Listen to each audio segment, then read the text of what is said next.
MCR Pure Cotton Club, formals and casual shirts. Karthipuram, South India's biggest 200 acres township in Coimbatore. Premium commercial and residential plots. குறைந்த விலை நிறைந்த தரம் தங்கள் தேவைகள் அனைத்தும் ஒரே இடத்தில் ஜெயச்சந்திரன். காலரே வரா சோழப்பா இளறா காலரும் பாலத்திருங்களா இதெல்லாம் ஜெயில் பாசம் ஜெயில பேசுவாங்க. என்னது எனக்கு இது வந்து சரவணன் வருவாப்புல வண்டியில வருவாப்புல பிளேட போட்டு விட்டுரு. இது அங்க காவல் அதிகாரிகளுக்கும் தெரியும், காவலும் தெரியாது.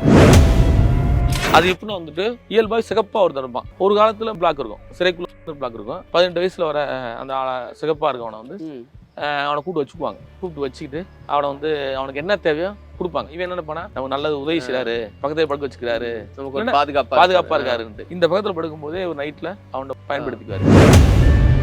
எனக்கு தெரிஞ்சு ஒரு பிரபல ரவுடி என்ன செஞ்சாருன்னா, வெளியிருந்து சேலை ஜாக்கெட்டு இதெல்லாம் கொண்டு வர சொல்லி அந்த பையனுக்கு அவனுக்கு போட்டு விட்டு அவனை ஒரு பெண்ணு மாதிரி ஆக்கி அவனோட இது வந்து கட்டுப்படுத்துறதுக்கோ இல்ல இதை கண்காணிக்கிறதுக்கான ஆட்கள் இருக்க மாட்டாங்க. இல்ல இதெல்லாம் கட்டுப்படுத்த முடியாது. இப்ப வரைக்கும் சிறையில் இதெல்லாம் நடக்கும், கட்டுப்படுத்த முடியாது. ஏன்னா வந்து இது அதிகாரிகளுக்கு தெரியும். இப்ப நீங்க சொன்ன மாதிரி ஏ பிளாக்ல இருந்தேன், அந்த மாதிரி என்ன பிளாக்ஸ் எல்லாம் உண்டு? மனநோயாளிகள் செல்லுன்னு ஒன்று இருக்கு, ரப்பர் செல்னா வந்து தொழுநோயாளிகள். இந்த செல்லு பக்கம் யாரும் போக மாட்டாங்க. அவங்க சொரிஞ்சு தன்னுடைய புண்ணு அதெல்லாம் வந்து அப்படியே கிடக்கும். அதனால அது பரவிட்டே இருக்கும் சொல்லி அது பக்கம் யாரும் போக மாட்டாங்க. இன்னைக்கும் மத்திய சிறைக்குள்ள இப்படி ஒரு தொழுநோயாளி அந்த புண்ணு வந்தவங்களுக்கான ஒரு பிளாக் இருக்கு.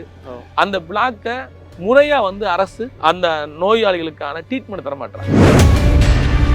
சிறை பிளாக்னு ஒன்று இருக்கு, தண்டனை பிளாக்னா செக்யூரிட்டி பிளாக். என்ன வந்துட்டு நீங்க வைக்கிறது, சிறைக்குள்ள பந்துமே போட சொல்றது, இல்ல ரோல் ஏத்திட்டு வர்றது. அது பந்து போட சொல்றதுன்னா டூலர்ல வந்து எரிஞ்சிட்டு போயிருவாங்க. பந்துல வச்சு ரோல் மாதிரி கட்டி எழுதிட்டு போயிருவாங்க. ரெண்டாவது வந்து சிறைக்கு வாய்தாக்கு போறாங்களா, வாய்தாக்கு போட்டுறவங்க வந்து அப்படியே பிறப்பு உறுப்புல வந்து மலங்கழிக்கிற இடத்துல வந்து ரோல் மாதிரி கட்டி வந்து உள்ள கொண்டு வருவாங்க. அதை வந்து காவல்துறை வந்து இப்ப யாரு கருப்புக்குள்ளா எவன் பொருள் கொண்டு வருவான்னு தெரியும் அவங்களுக்கு. அப்படி நிப்பாட்டி எடுத்துட்டாங்கன்னா அவனை கொண்டு போய் செக்யூரிட்டி பிளாக்ல வைப்பாங்க. அவனை வந்து ஒரு 30 நாள் 2 மாசம் 3 மாசம் வந்து வெறும் ஜட்டியோட மட்டும் கிடப்பான். தன்னுடைய மணல்ல பாதிக்கப்பட்டவனை ஒரு தனிமைப்படுத்தி வச்சு எப்படி இருப்பானோ அப்படிதான் இருப்பான். இப்போ உங்களுடைய அனுபவத்துல அதுக்குள்ள போயிட்டு வர்றாங்கன்னா அதுக்கப்புறம் அவங்க தவறு செய்யறது இல்ல, கூட செய்வாங்க. ஜெயில பேசக்கூடிய பேச்சு, அதுக்கான ஒரு பேரு அப்படின்றதெல்லாம் மொழி, அது என்னெல்லாம் உண்டு? கருப்புக்குள்ளான்னு ஒரு இருக்கும். கருப்புக்குள்ளானா வந்து ஏமாத்துறான் இருப்பான்ல, ஏமாத்துவாங்களே. இப்ப ஏமாத்துறான் வைக்கிறான்னு வெளியே பேசிக்குவான். ஜெயிலுக்கு கருப்புக்குள்ளா எல்லா விஷயமும் தெரியும், அப்படியே அமைதியா இருப்பான். கருப்புக்குள்ளா தானே பண்ணாத அப்படின்னு சொல்லுவாங்க. அவங்களுக்கு பேரு கருப்புக்குள்ளா. எல்லா விஷயம் தெரியும். சரி, சிறையை பத்தி தெரியும், கைதிகள் பத்தி தெரியும், ரவுடிஸ் பத்தி தெரியும். ஆனா அமைதியா இருப்பான். அவனை பார்த்தா நீங்க வந்து கண்டுபிடிக்க முடியாது. அவன் தான் கருப்புக்குள்ளா. ரெண்டாவது வந்து ஆல்டினா வந்து ரவுடிசத்துக்கு சிறை அதிகாரிகளுக்கு வேலை பார்க்குற வைக்கிறது, காலமிக்கிறது, இந்த மாதிரி ஆல்டி வேலை பார்ப்பாங்க. ஆல்டி இது வந்து கிராமவாசிகள் வந்து இந்த வேலைக்கு உட்பட்டுருவாங்க சில பேர். ஏன்னா அவங்களுக்கு சாப்பாடு, நல்ல சாப்பாடு கிடைக்கணும், நல்ல உடை கிடைக்கணும், அதுக்காண்டி மாறிடுவாங்க. அப்ப இந்த சில நகரத்துல பாத்தீங்கன்னா ஆளரே வரா சோழப்பா இளறா காலரும் பாலத்திருங்களா இதெல்லாம் ஜெயில் பாசம் ஜெயில பேசுவாங்க. ஏன்னா வந்துட்டு இப்ப நீங்க இருக்கீங்க, உங்களுக்கு அந்த பாச தெரியும் வச்சுக்கலேன். ஆளரவன் சாளரவன் காலருப்புடா பாலத்திடுறா, ஆளரவன போலட்டு இருந்தா ஆளர் வாய்தாளர் போல இருப்ப பிள்ளையில போல படுத்துடுறா, இப்படிலாம் சொல்லுவாங்க. என்னது எனக்கு இது வந்து சரவணன் வருவாப்புல வண்டியில வருவாப்புல பிளேட போட்டு விட்டுரு அப்படின்றது பேசுவாங்க. அது புரியுமா எல்லாருக்கும்? இது அந்த கருப்புக்குள்ளா தனத்துல இருக்கணும் புரியும். அந்த வருஷம் இருக்காங்க, இது ரவுடி சிறை பாசம் பேசுவாங்க. சொல்லப்படி பாலப்பரு காலம் இளமனது ஊழப்பட பாலத்தை விளது விடாத, ஊழலை பார்த்து விடாத. இது அங்க காவல் அதிகாரிகளுக்கும் தெரியும், காவலும் தெரியாது. அவங்களுக்கு தெரியாது. அது ஒரு சில காவலர் கத்துக்க அப்படியும் சில கருப்புகளா இருப்பாங்க, கேட்டுக்குவாங்க. அவங்களுக்கு தெரியக்கூடாதுக்காண்டி இதை பாச பேசுவாங்க. இப்ப மனுக்கு போயிட்டு வருவான் ஒருத்தன், ஒரு பெரிய பணக்காரன் போயிட்டு வருவான், பவுடர் கேஸ்ல வந்திருப்பான், வேற ஒரு வழக்குல வந்திருப்பான், ஒரு பொருள் பெருசா கொண்டு வருவான். வளரான்டா பொலட்டு வளர்த்துறா ஊழலுக்கா குழந்திருப்பான், அவனை தாளண்டி விளையாட்டு வை அப்படின்னு சொல்லி அவன் என்ன பொருள் இருக்கோ அவன் கைப்பற்றி வைடா. இது பேரே ஜெயில் பாசையா என்னன்னு சொல்லுவீங்க? ஜெயில் பாச அவன்கிட்ட இருக்க பொருளை கைப்பற்றி வை அப்படின்னு சொல்லுவாங்க. அதே மாதிரி அந்த ஆள்டியோ அந்த கருப்புக்குள்ளா போய் பொருளை அப்புறம் கைப்பற்றிட்டு எல்லாம் கொடுத்து குடிச்சிட்டு போ அண்ணன் வச்சு சொல்லியிருக்காரு, ஒன்றா பிடிக்கிட்டு போயிருவாங்க, நாங்க பாதுகாத்துக்கிறோம் அப்படின்னு பொருளை அப்புறம் கைப்பற்றி வச்சுக்குவாங்க. அவங்க எப்ப கேட்கறானோ அப்ப கொஞ்சம் கொடுப்பாங்க, இவங்க எல்லாத்தையும் முடிச்சிடுவாங்க. இதுக்கே ஒரு ட்ரைனிங் நடக்கும் போல. இது வந்து அதான் அந்த 6 மாசத்துல வந்து அந்த கிராம சிறைவாசியா வரவன் அந்த ரத்த உறவுல கொலை பண்றான்ல, அவன் வந்து இந்த 6 மாசத்துல கத்துக்குவான். இப்ப நீங்க சொன்ன மாதிரி இந்த பாச கருப்புக்குள்ளா அல்லட்டியா ஆல்டி அப்புறம் வேற என்ன எல்லாம் இருக்கு? இதெல்லாம் இருக்கு. இதை தாண்டி வந்து அந்த சிறைக்குள்ள வந்து சொல்றாங்களா ஓரினை அது எப்படின்னா வந்துட்டு இயல்பாக சிகப்பா ஒருத்தர் இருப்பான். ஒரு காலத்துல சிறைக்குள்ள பிளாக் இருக்கும், அது மத்திய சிறைக்குள்ளேயே பாதியில இருக்கும். அப்ப இருக்கும்போது 18 வயசுல வர அந்த சிகப்பா இருக்கவனை வந்து அவனை கூப்பிட்டு வச்சுக்கிட்டு அவனை வந்து அவனுக்கு என்ன தேவையோ கொடுப்பாங்க. அதை வந்து என்ன சொல்லுவாங்கன்னா, டேய் அவன் எனக்கானவன், அவனை யாரும் தொடக்கூடாது அப்படின்னு வச்சுக்குவாங்க. அவனுக்கே தெரியாது நம்ம ஏன் அவர் நம்மளை கூட வச்சுக்காரு, நம்ம ஏன் பழகுறாருன்னு சொல்லி. ஒரு சிலது எனக்கு என்ன தான் அவருக்கு தெரியும், அது வந்து கருப்புக்குள்ளா பயன்படுத்துறாரு, இதுக்கு தான் பயன்படுத்துவாருன்னு தெரியும். நைட்ல பக்கத்தை வச்சு படுத்து போயிருப்பாங்க, அவனுக்கு சாப்பாடு கொடுப்பாங்க. இவன் என்ன பண்ணா நமக்கு நல்லது உதவி செய்யறாரு, பக்கத்தை படுக்க வச்சுக்கிறாரு, பாதுகாப்பா இருக்காருன்ட்டு. இல்லைன்னா பாத்ரூம் படுக்க போட்டுருவாங்க. பாத்ரூம் படுக்க போடுவாங்க, ஏன்னாச்சும் அந்த அழுக்கு இடத்த போடுவாங்க. இந்த பக்கத்துல படுக்கும் போதே ஒரு நைட்ல அவனோட பயன்படுத்திக்குவாரு. அதுல நிறைய பேர் வந்து அதுக்கு அடிக்ட் ஆயிடுவாங்க. 25 வயசுல அடிக்ட் ஆயிருக்கான், 25 வயசு 30 வயசுல அடிக்ட் ஆகி அவங்க என்ன சொல்றாங்களோ அதுக்கு வந்து உடன்படுவாங்க. அவனுக்கு கைலி, சட்டை, பேண்ட் இதெல்லாம் வாங்கிடுவாங்க. எனக்கு தெரிஞ்ச ஒரு பிரபல ரவுடி என்ன செஞ்சாருன்னா, வெளியிருந்து சேலை, ஜாக்கெட்டு இதெல்லாம் கொண்டு வர சொல்லி அந்த பையனுக்கு அவனுக்கு போட்டு விட்டு அவனை ஒரு பெண்ணு மாதிரி ஆக்கி அவனோட ஒரு பிரபல ரவுடி, பேர் சொல்ல விரும்பல, அப்படி வந்து அந்த மாதிரிலாம் வந்து சிறைக்குள்ள வந்து இது வந்து கட்டுப்படுத்துறதுக்கோ இல்ல இதை கண்காணிக்கிறதுக்கான ஆட்கள் இருக்க மாட்டாங்களா? இல்ல இதெல்லாம் கட்டுப்படுத்த முடியாது. இப்ப வரைக்கும் சிறையில இதெல்லாம் நடக்கும், கட்டுப்படுத்த முடியாது. ஏன்னா வந்து இது அதிகாரிகளுக்கு தெரியும் இந்த சூழல்லாம் சிறைக்குள்ள இருக்கு அப்படின்னு தெரியும். அவங்க என்னன்னா வந்து வந்து ஒரு சிறை நிர்வாகம் இயங்குதுன்னா அதற்கு முதல் காரணம் ரவுடிசம் தான். அவங்களாலதான் அது ஒழுங்கா இயங்க முடியும். அதனாலே அதிகாரிகள் ரவுடிசத்தை பயிற்சிக்க மாட்டாங்க. அதே மாதிரி கருப்புக்குள்ளா இந்த நபர்கள் இருக்காங்கல்ல, இந்த நபர்களையும் அதிகாரிகள் பயிற்சிக்க மாட்டாங்க. ஏன்னா வந்து இவங்கிட்ட எதனாச்சும் இவங்க டிஸ்டர்ப் பண்ணாங்கன்னா இவங்க வேற மாதிரி டிஸ்டர்ப் பண்ணிடுவாங்க. முறையான உணவு கொடுங்க அப்படின்லாம் பேசி நான் அந்த போராட்டத்தை எடுக்கிறேன். அப்படி எடுக்க ஒரு 3 நாள் போய்கிட்டு இருக்கு. அப்படி போய்கிட்டு இருக்கும்போது 3ஆம் நாளே என்ன செய்யறாங்கன்னா, என் மேல ஒரு சாதி முத்திரை குத்தி இவர் வந்து தாண்டி கொலை பண்ணிட்டு வந்துட்டாரு அப்படி இப்படின்னு இனிமே முத்த கொடுத்து ஜெயிலர் வந்து அவரு, அதனால ஜெயிலருக்கு எதிராக அவர் உண்ணாவிரம் இருக்காரு அப்படின்னா வேற ஒரு மாதிரி இந்த கருப்புக்குள்ளால உள்ள வராங்களே அது சிதைக்கிறது. அது என் கூட உண்ணாவிரம் இருந்த கருப்புக்குள்ளாதான் இந்த வேலையை பாக்குறாரு. அப்படின்னு கொஞ்சமா செஞ்சு கொண்டு போய் நிப்பாட்டாரு. கடைசியில பார்த்தா நான் ஒரு சிங்கிள் ஆம்புடன் இருக்கேன், நானும் என்னுடைய வழக்குல உள்ளவங்க மட்டும் நிக்கிறான். ஒரு 8 பேர் 9 பேர் நிக்கிறான். ஒரு 100 காவலர் வராங்க, சிறை காவலர் என்னை அடிக்கிறதுக்கு வராங்க. அப்ப என்னை கேட்க யாருமே இல்லாத சூழல் உருவாகுது. அப்ப எல்லாரும் வேடிக்கை பாக்குறாங்க. அப்ப நான் என்ன செய்யறேன்னா, என்னுடைய உண்ணாவிரத்தை வாபஸ் வாங்கிக்கிறேன் அப்படின்ட்டு அந்த உண்ணாவிரத்தை வாபஸ் வாங்குறேன்.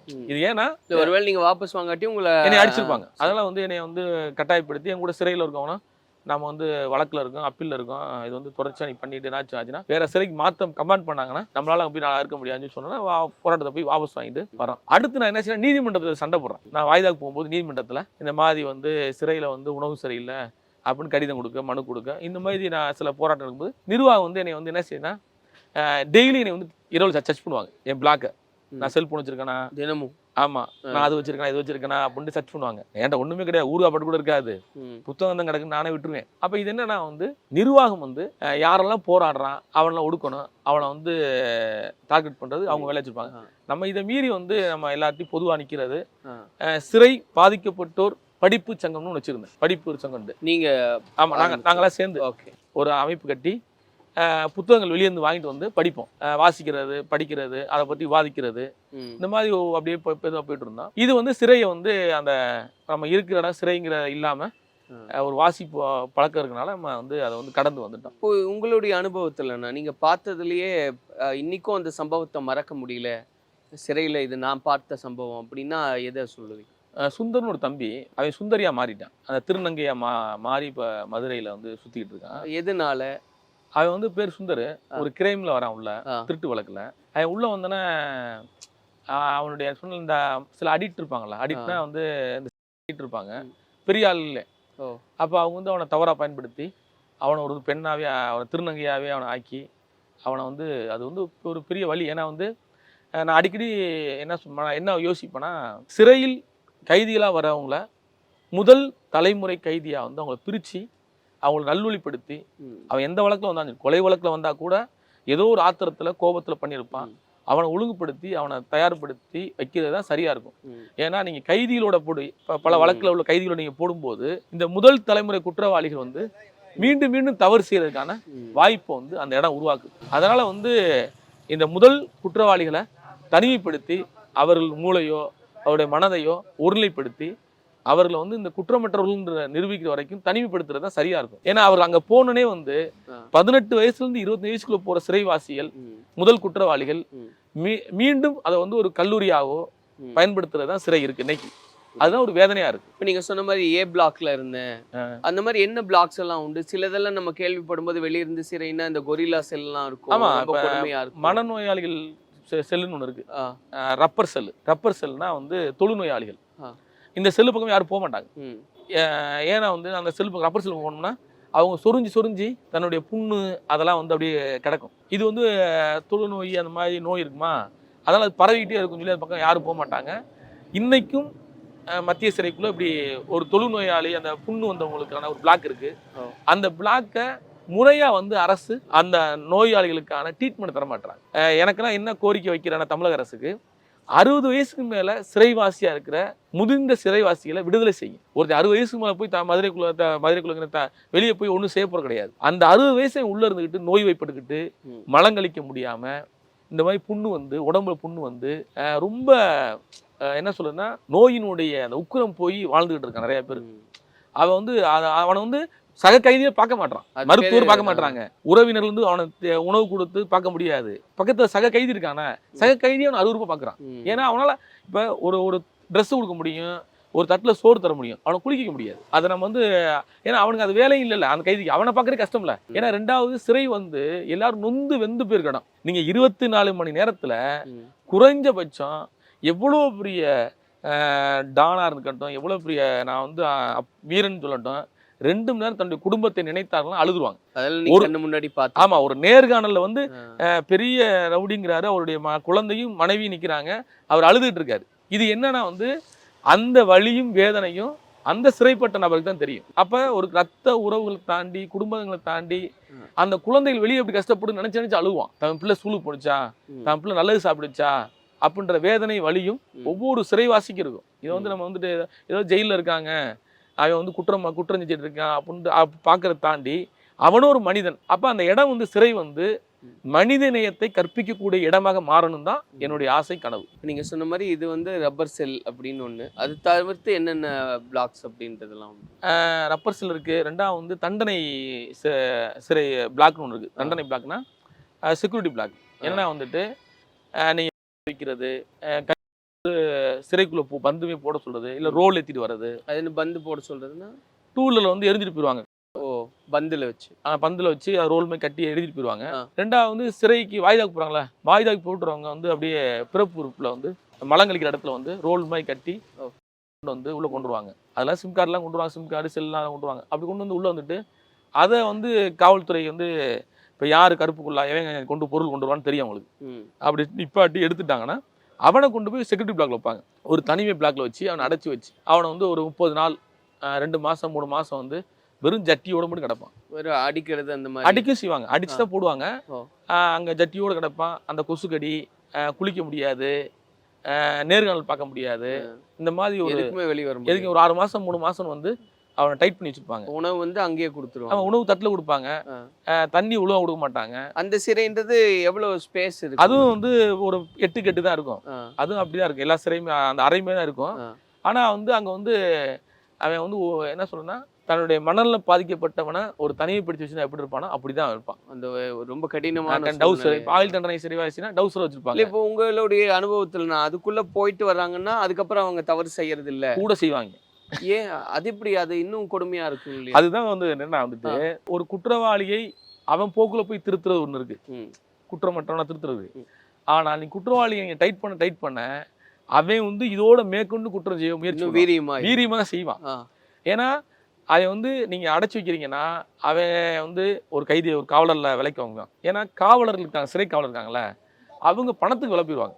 நிறைய பேர் பணத்துக்கு விலை போயிடுவாங்க, ஒரு சில நேர்மையா இருப்பாங்க. அப்படி பணத்துக்கு விலை போறாங்க என்ன செய்வாங்கன்னா சிறைவாசியுடைய மனைவி, தாயார் இப்படி இல்லீகல்ல பயன்படுத்தி அவனுக்கு வந்து தேவையான கொடுப்பாங்க, அவனுக்கு தேவையான தொடர்பு ஏற்படுத்துவாங்க. சரி, அது ஒரு இல்லீகலா நடக்கும். அதை வந்து இவங்க தேவைக்கு இவங்க பயன்படுத்தி. ஆமா, அதை வந்து சில கருப்புகளை என்ன செய்வாங்கன்னா தன்னுடைய மனைவிட்ட ஓப்பனா சொல்லுவான். அந்த சிறை காவலர் வருவாரு, அவரை நீங்க வந்து பேசி சரி பண்ணிட்டு எனக்கு இதை கொடுத்து விடுமா. இப்படிலாம் இல்லீகல் நடக்குது. அதான் என்னன்னா ஒரு நிர்வாகம் என்பது ஒழுங்கு இல்லைன்னா இந்த மாதிரி மோசமான நடவடிக்கைகள் சிறைக்குள்ள கூடிட்டு தான் இருக்கு ஒழிய குறையாது. அது கூடிட்டு தான் இருக்கு. இப்போ நீங்க உங்களுடைய சிறை காலம் முடிஞ்ச பிறகு வெளியே வந்த உடனே அப்போ எப்படி இருந்தது? ஏன்னா என்னவா இருந்தாலும் ஒரு 8 ஆண்டுகள் அப்படின்றது ஓடி இருக்கும்.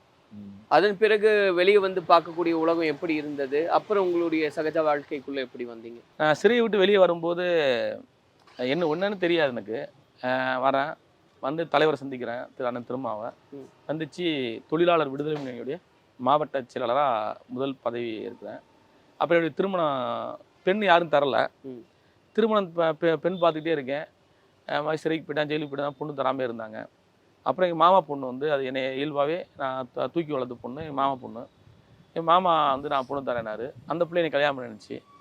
சரிண்டு அந்த பொண்ணைய வந்து தலைவர் எழுச்சி தமிழர் தலைமையில் தான் கல்யாணம் ஆச்சு. கல்யாணம் ஆகி ஒரு 2 மாதம் வந்து அந்த சிறைக்குள்ளே போனே வந்துட்டு ஒவ்வொரு மனிதனுக்கும் வந்து தான் பெரியாள்ன்ற ஒரு திமிரு அந்த அந்த இதெல்லாம் இருக்கும். அப்படி ஒரு திமிரும் ஒரு என்னன்னா அது ஒரு கொடூரமான ஒரு மனது வச்சுங்களேன். அந்த 2 மாசம்ன்றது அந்த அந்த அந்த சிறைக்குள்ள போயிட்டு வர்றது. போயிட்டு வந்தேன்னா ஒரு கைதியா வந்து வெளியே வந்தேன்னா எனக்கு எல்லாருமே தெரியும், நான் நினைச்சா எதையும் செய்வேன், நான் நினைச்சா தமிழ்நாடே என் கையில இருக்கு அப்படிலாம் பேசுவாங்க. திமிரு நிலை. அப்படி ஒரு நிலை எனக்கு இருந்துச்சு. அந்த ஒரு திருமணமாகி 2 ஆண்டுகள் வரையும் அப்படி ஒரு மாதிரியா இருந்தேன். அப்படி இருக்கப்ப வந்து குடும்ப வாழ்க்கையிலையும் சரியில்லாமல், ஏன்னா நான் ஃபேக்டை உண்மையை சொல்கிறேன், நான் வந்து மறைச்சலாம் பேசுவேன். குடும்பங்கள் நிம்மதி இல்லாமல் தண்ணி அடிச்சுக்கிட்டு அப்படியே ரொம்ப மோசமாக ஒரு மாதிரியா இருந்தேன். என்னுடைய பையன் பிறந்தான். என்னுடைய பையன் பிறந்ததுக்கு அப்புறம் வந்து அந்த நேரத்தில் வந்து தலைவர் எழுச்சி தமிழர் வந்து அமைப்பாய் திருவிழா வந்து ஒரு தொடர் இருந்தார் நமது தமிழ் மண்ணில். அந்த தமிழ் மண் தொடர் வந்து அமைப்பு நடவடிக்கையில் வந்து எப்படி செயல்படுன்ற மாதிரி ஒரு இது. அதை நான் சும்மா எடுத்து வாசிக்கிறேன். நான் ஏன்னா சந்தாதாரர் இருக்கேன், நான் அதை எடுத்து வாசிக்கிறேன். வாசிக்கும் போது எனக்குள்ளேயே வந்து ஒரு என்னன்னா, நாம் என்ன நோக்கத்துக்கு சிறைக்கு போனோம், நாம் என்ன நோக்கத்துக்கான சமூகத்துக்கு வந்தோம், ஆனால் நாம் வந்து ஒரு மதுக்கு அடிமையான ஒரு வாழ்க்கை வாழ்ந்துட்டு இருக்கேன். இது தப்பு, இதை சரிப்படுத்தணும் திருத்தணும்னு சொல்லிட்டு என்னை நான் ஒழுங்குபடுத்தினேன். ஒழுங்குபடுத்தி 2 ஆண்டில் விட்டு இன்னைக்கு வந்து ஒரு நல்ல தகப்பனாக 3 பிள்ளை, எனக்கு 2 பெண் குழந்தை வயசு வந்துருக்கு. ஒரு பையன் இன்னைக்கு படிக்கிறான், +2 படிக்கிறான். பொண்ணு 10th படிக்குது. என் மனைவி கட்சி வேலை. இன்னைக்கு தமிழ்நாடு முழுக்க தெரிந்த ஒரு முகமாக இந்த சமூகத்தில் வள வரேன். நான் சொல்லுகின்ற ஒரே நோக்கம்தான், இங்கே பகைமை என்பதை வச்சுக்கிட்டோம்னா அது வந்து நம்மளை வீழ்த்திடும். பகைமை வந்து என்றைக்குமே அது, ஏன்னா அந்த வயது வரைக்கும் உங்களுக்கு வந்து ஒரு இதாக இருக்கும், நீங்கள் செய்கிற வீரதீர செயல்ங்கிறது உங்களை வந்து உருவாக்கும். ஆனால் உங்களுக்கு குழந்தை, குடும்பம், மனைவி, பிள்ளைன்னு வரும்போது அது வந்து உங்களுக்கு வந்து தயார்படுத்தாது. அது ஒரு வாழ்க்கை. நீங்கள் கணவன், மனைவி, குழந்தைகள், பிள்ளைன்னு வாழ்கிற வாழ்க்கை இருக்குல்ல, அப்படி ஒரு வாழ்க்கையை இன்னைக்கு நிம்மதியான ஒரு வாழ்க்கையை வாழ்ந்துகிட்டு இருக்கேன். நிறைய விஷயங்கள் பேசியிருக்கீங்க. எனக்கு நிறைவாக ஒரே ஒரு கேள்வி தான். இப்போ நீங்கள் வந்து சிறையிலேருந்து வெளிவந்ததுக்கப்புறம் வாழ்க்கையை ஒரு சுமூகமான பாதையில் மாற்றிக்கிட்டதுக்கப்புறம் உங்களுக்குன்னு ஒரு முகம் இருக்குது, இன்றைக்கி பரவலாக தெரியப்படக்கூடிய ஒரு முகமாக இருக்கீங்க. அப்படிங்கும்போது எல்லாருமே அந்த ஒரு கருப்பு பக்கத்தை மறைச்சிட்டு இதுக்கப்புறம் இருக்கிற ஒரு வெள்ளை பக்கத்தை தான் காமிக்கணும்னு நினைப்பாங்க. ஆனால் ஒளிவு மறைவு இல்லாமல் இதெல்லாம் தான் நடந்தது அப்படின்னு வெளிப்படையாக சொல்ல என்ன காரணம்? போதை எவ்வளோ பெரிய அடிமையாக்குது அப்படின்றத இன்னொரு தலைமுறை புரிஞ்சுக்கணும். 2ஆவது வந்து நான் செஞ்ச தவறை வந்து இன்னொருத்தர் செய்யக்கூடாதுன்னு நினைக்கிறேன். நீங்கள் எல்லாருமே வாழ்க்கையில் குழந்தைகளாக இருக்கும்போது இல்லை பெரியவங்களாக வளரும்போது ஒரு 18 வயசுலேருந்து 25 வயசு வரைக்கும் இருக்கிற அந்த மாணவ பருவம் இருக்குல்ல, குழந்தை பருவம் இருக்குல்ல, அது இன்னைக்கு ஆபத்தில் இருக்குது. அப்போ அந்த ஆபத்தில் இருந்து நான் மீண்டிருக்கேன், நான் அந்த வயசில் இருந்திருக்கேன். இப்படி எல்லா விஷயமும் பார்த்துருக்கோம். இப்போ எல்லாத்தையும் பார்க்கும்போது நம்ம என்னென்னா, இதெல்லாம் வந்து அரசியல் நடவடிக்கைகளுக்கு சரி தேவை, ஆனால் சமூகத்திற்கு மக்களுக்கு பிரயோஜனம் இல்லாமல் இன்னைக்கு ஒரு இளைஞர்கள் வாழ்றான்ல, அப்ப அந்த கலாச்சாரத்தை நீங்க எப்படி சொல்ல முடியும்? அப்ப அதை நான் ஒத்துக்கொண்டாதான் வந்து அது இன்னொரு தலைமுறை இதை கலாட்டா சேனல் பார்க்குற தலைமுறைகள் வந்து ஓ இப்படிலாம் வாழ்க்கை இருக்கா, நீங்க சிறைக்குள்ள போயிட்டா பெரிய ஹீரோ ஆயிடலாம், சிறைக்குள்ள போயிட்டா நம்ம வந்து டானா வந்துடலாம் அப்படின்னு ஒரு தலைமுறை போறாங்கல்ல. அது வந்து நீ ஒரு குழந்தை, உனக்கு ஒரு குடும்பம், உனக்கு ஒரு மனைவி வரும்போது அந்த வலியும் வேதனை இருக்கும்போது தான் இந்த வாழ்க்கை தவறுன்ற முடிவை எடுப்பாங்க. ரொம்ப நன்றிண்ணா. நீங்கள் வந்து ஒரு நல்ல நோக்கத்தோட நிறைய விஷயங்களை தொடர்ச்சியாக முன்னெடுத்துக்கிட்டு இருக்கீங்க, அது குறித்து பேசிக்கிட்டே இருக்கீங்க. நிறைய பேருக்கு இது ஒரு மிகப்பெரிய படிப்பினையாக இருக்குன்றதில் மாற்று கருத்து இல்லை. நிறைய நேரம் செலவிட்டு இந்த விஷயங்களையெல்லாம் பதிவு செஞ்சதுக்கு கலாட்டா சார்பாக எங்களுடைய நன்றியை தெரியப்படுத்திக்கிறோம். இன்னும் உங்களுடைய என்ன நோக்கங்கள் இருக்கோ அதெல்லாம் நல்லபடியாக நிறைவேற்றட்டும். நன்றி, ரொம்ப நன்றி. MCR Pure Cotton Club, formals and casual shirts. Karthipuram, South India's biggest 200 acres township in Coimbatore. Premium, commercial and residential plots. குறைந்த விலை, நிறைந்த தரம், தங்கள் தேவைகள் அனைத்தும் ஒரே இடத்தில். ஜெயச்சந்திரன்.